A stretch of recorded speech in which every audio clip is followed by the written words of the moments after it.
Hola, buenas tardes. Mi nombre es José Antonio Ramírez Chávez y bienvenidos a Voces Amarillas, un espacio donde desglosamos las causas, emociones y repercusiones de uno de los movimientos sociales más relevantes de Francia reciente, los Gilets Jaunes o chalecos amarillos. Hoy me acompaña Maximiliano Enríquez Arillanes, quien participó activamente en las protestas, Kena García Domínguez, analista política, y Óscar Martínez Oliván, economista. Bueno, empecemos desde el principio. Bueno, vamos a empezar a hablar del origen del movimiento. Maximiliano, ¿puedes contarnos cómo empezó todo? Sí, claro. En noviembre del 2018, el gobierno anunció un aumento al impuesto del combustible, lo que fue la gota que derramó el vaso.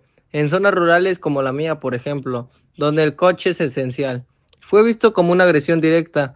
Pronto la protesta se convirtió en un grito contra la injusticia social y pues todo se volvió un desastre y las calles un caos. Fue un movimiento espontáneo, nacido en redes sociales, sin líderes definidos. Eso le dio fuerza y caos, ¿sabes? Representaba el hartazgo de las clases trabajadoras y medias que sentían que París y las élites los habían olvidado. Muy bien, me parece muy interesante toda esta información que están proporcionando en este podcast. Pero pasemos al siguiente tema, el simbolismo del chaleco amarillo. ¿Por qué el chaleco amarillo? Pues es obligatorio en los coches franceses por su seguridad, pero también es símbolo de visibilidad. Nosotros, los visibles del sistema, queríamos ser vistos, era una declaración. Estamos aquí y exigimos ser escuchados, ¿me entiendes? Oh, qué interesante. Bueno, la frase estamos aquí y exigimos ser escuchados se me hace tan relevante para este tema, pero bueno, pasemos al siguiente apartado, que es el impacto económico y fiscal. Bueno, Oscar, ¿qué nos dice la economía sobre estas demandas? Bueno, el movimiento surge ante un sistema fiscal que, si bien es progresivo en el papel, termina afectando más a los sectores vulnerables. El impuesto al combustible es regresivo.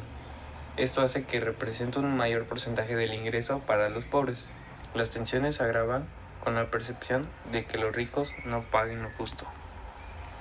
Y también recordemos que Macron había eliminado el impuesto a las grandes fortunas poco antes, lo que incendió aún más los ánimos.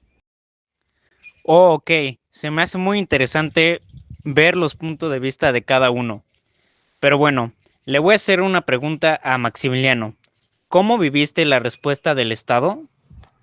Hubo represión, sí, en gases lacrimógenos, detenciones, incluso heridos graves. Algunas manifestaciones también actuaron con violencia, lo reconozco, pero la mayoría éramos pacíficos. Cansados, queríamos justicia. El gobierno terminó congelando el impuesto y lanzando el gran debate nacional, un invento de dialogar, pero muchos lo vieron como cosmético. Pero bueno, ¿qué queda a día de hoy en 2025 de los gilets jaunes o chalecos amarillos? Pues el movimiento como tal ya no ocupa las calles como antes, pero deja huella. Se gestó una conciencia colectiva, aprendimos a organizarnos, a hablar más y a exigir más. Y también obligó al gobierno a repensar su enfoque fiscal y territorial, aunque los problemas de fondo siguen. Bueno, al menos ya están en la conversación. También es lección para otros países. Cuando las clases medias y trabajadoras sienten que no tienen futuro, la respuesta puede ser literal masiva. Bueno, muchas gracias por esta charla. Hoy hemos explorado no solo los hechos del movimiento de los chalecos amarillos, sino también lo que lo impulsó, el cansancio, la invisibilidad y la desigualdad. Maximiliano nos compartió la voz desde las calles, Kena nos ayudó a entender las implicaciones políticas y Oscar nos mostró el trasfondo económico de un sistema que para muchos ya no funciona. El gran debate nacional fue una respuesta ambiciosa, pero también una señal de lo que estaba en juego, la necesidad de representar cómo el Estado escucha y actúa. Y aunque el movimiento haya perdido fuerza en las calles, su eco sigue presente en el debate público y en la conciencia de una sociedad que exige justicia y dignidad. Gracias por acompañarnos en Voces Amarillas. Soy José Antonio Ramírez y les dejo con esta reflexión. Cuando las instituciones no escuchan, la calle habla. Y cuando la calle habla, no debemos mirar hacia otro lado. Gracias por todas sus intervenciones. Me gustaría que profundizáramos un poco más desde lo personal, pero también desde lo cultural. Maximiliano, ¿cómo cambió tu vida después del movimiento? Fue transformador. Al principio salí por rabia, pero terminé encontrando una comunidad, personas como yo, que luchaban cada día para llegar a fin de mes. Aprendí a hablar en público, a entender cómo funciona el Estado, incluso a organizar asambleas. Eso me dio una voz y no pienso perderla. Muy bien. Bueno, ¿sigues vinculando a algún colectivo? Tal vez, pero sí, ya no como chalecos amarillos, pero en una red vacinal que presiona a nivel local por transporte público y digno, presupuestos participativos, seguimos movilizados, solo que de otra forma. Eso es clave. Los movimientos sociales no siempre mueren, a veces solamente se transforman, ¿sabes? Lo que pasó con los Highlands Jones es que muchos descubrieron el poder de la acción directa, pero también lo difícil que es sostener una lucha sin estructura clara. Y sin representación política. El movimiento no logró convertirse en partido o en fuerza electoral consolidada, lo cual limita el impacto a lo largo de este plazo. Ok. ¿Creen que eso fue un error estratégico?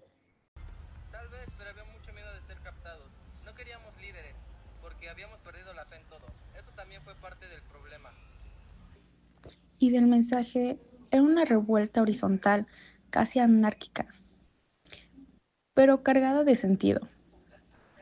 Aunque a veces la falta de agenda clara fue aprovechada por extremistas que desviaron literalmente la atención. Y desde la política fiscal también hubo respuestas ambiguas. El gobierno reguló, sí, pero mantuvo la lógica de fondo, seguir cargando los costos sobre las clases trabajadoras mientras se blindan los capitales. Entonces, ¿se ganó o se perdió? Ambas cosas. Perdimos la calle, sí, pero ganamos respeto. Nadie puede ignorar ahora que Francia rural, periférica, obrera existe y exige. Y esa exigencia ya está en el debate político. De hecho, los partidos ahora compiten por atraer ese electorado olvidado, aunque muchos siguen escépticos, como es natural, obviamente. Y con razón, si no se redistribuye con justicia, seguiremos viendo explosiones sociales, aquí o en otros países. Los Gillets Jaunes fueron una señal de alerta. Ok, una pregunta más. ¿Volvería a pasar algo así? Sin duda, la olla sigue a presión. Y no solo en Francia, ¿eh? En toda Europa hay síntomas parecidos. La pregunta no es si volverá a pasar, sino si estamos listos para escuchar antes de que explote. Ok, qué interesante. Pero quiero volver a algo que mencionaste, Maximiliano. La organización comunitaria. ¿Cómo cambió la relación entre vecinos después de tantas semanas en las calles? Mucho. Antes nos saludábamos con suerte. Después de compartir fríos, lluvias, indignación, nos unimos. Se formaron redes de apoyos. Hoy sí alguien se queda sin trabajo, sin comida, sin gas. Hay quienes reaccionan, descubrimos que solos no podemos, pero juntos sí. Eso me recuerda a los cercles citoyens, que surgieron también después del movimiento, espacios de diálogo directo entre ciudadanos. Algunos se desvanecieron, otros se institucionaron. Y a nivel económico hay algo que suele pasar tras grandes protestas. Se regulariza el sentido de lo común. La gente empieza a exigir lo que antes parecía resignado. Justicia tributaria, servicios públicos dignos, participación, es una especie de reducción democrática. Ok. ¿Creen que los medios jugaron un papel justo en todo esto o no? Fue el motor. Nos organizamos por Facebook, por grupos de Telegram, pero también hubo muchas desinformaciones. A veces perdíamos tiempo peleando entre nosotros por teorías locas o noticias falsas. Eso desvía el foco. Esto es un arma de doble filo. La horizontalidad y velocidad de las redes potencia la acción, pero también la fragmentación. Y eso lo entendieron bien los grupos más extremos, ¿eh? Que aprovecharon el vacío de estructura para infiltrar discursos racistas o conspirativos. Fue un reto interno muy, pero muy serio. Ok, bueno, entonces, ¿cómo se protege un movimiento ciudadano de ser cooptado o desviado? No basta con